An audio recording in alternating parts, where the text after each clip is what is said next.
Hi, Ashley here with HeartHookHome.com, and today we are learning how to crochet the Counterpane stitch.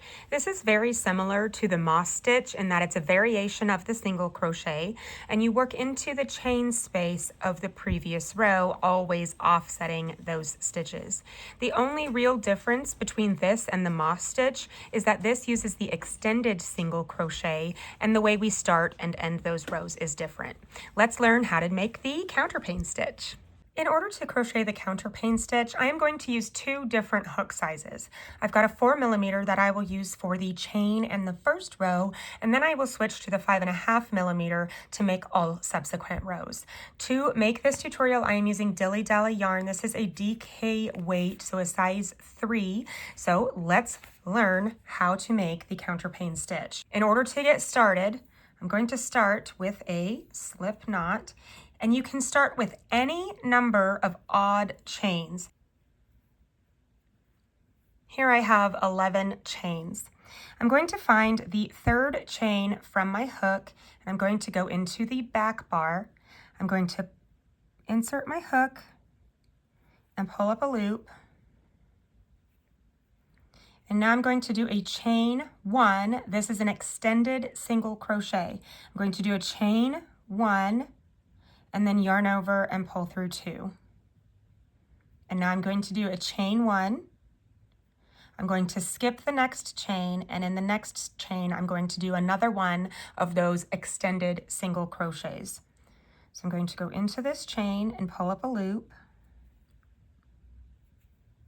Now that I've got those two, I'm going to chain 1 and then yarn over and pull through those 2. So chain 1, just with that first loop there, and then yarn over, pull through both. Chain 1, skip the next chain and do an extended single crochet in this one. So you'll pull up a loop, chain 1, pull through 2. Chain 1, go into the, or skip that one, go into the next, pull up that loop, do your extended single crochet, and then chain 1. And now you should end with one extended single crochet in this final chain here. So you've got your chain, skip that one and go into this final. We're going to do our chain in the middle and pull through 2. And that is the first row. So we're going to go ahead and pull your yarn just a little bit. We're going to grab our 5.5mm hook. Let's get situated. Go ahead and pull these a little bit to let the stitches settle. Let's see, just like that. So now you see that we've got these chain spaces, right? This is going to be very similar to the moss stitch. So insert your 5.5mm hook. We're going to do a chain 1 and turn. Now in this very first stitch here, we're going to do one single crochet, regular single crochet right here. And now in this first chain space right here, we're going to do an extended single crochet. So we're going to insert into that chain space and pull up a loop. And now we're going to do our chain 1 and yarn over, pull through 2. And now we're going to do a chain 1 and do the same thing in this chain space. So it's very similar to the moss stitch.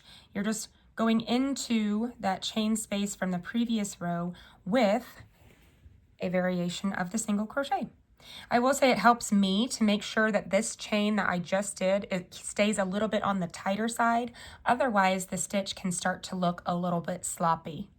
Always space with a chain in between each of the extended single crochets.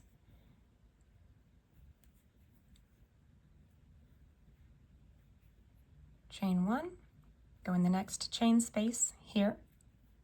This is the final chain space of the row.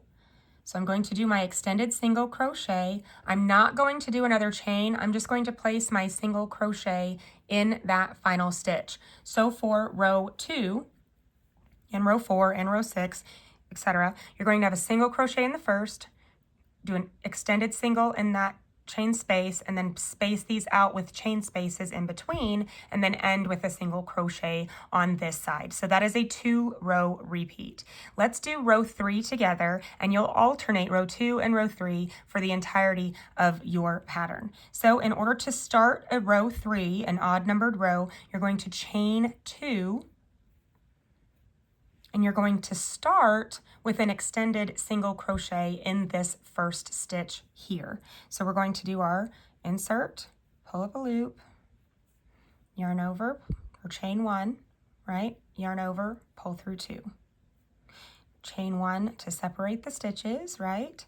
We're going to skip that next stitch and go into that chain space. Skip that stitch and go into the next space here. Extended single crochet, and then chain 1. Chain space. And since this row started with an extended single crochet and a chain 1, we're going to end this one with a chain 1 and an extended single crochet in that final stitch. And then for the next row, you're going to do a chain 1 and turn. Do your single crochet in that first, and then follow the pattern all the way across, placing a single crochet in the last. Now on these rows where you start with a single crochet, remember, do not do a chain here. You're going to do your single crochet in the first and then go straight into that extended single crochet because there's nothing to skip there. So now we're going to do our chain 1, go into each one of these chain spaces across, chain 1. When we get to the end, we'll place that final extended single crochet in that space and then go straight into that final stitch with a single crochet. Beautiful. And you will alternate those 2 rows back and forth. So that is all there is to the counterpane stitch. I hope you love this. I hope you'll use it in a pattern soon, and I can't wait to see what you make. Thanks for watching.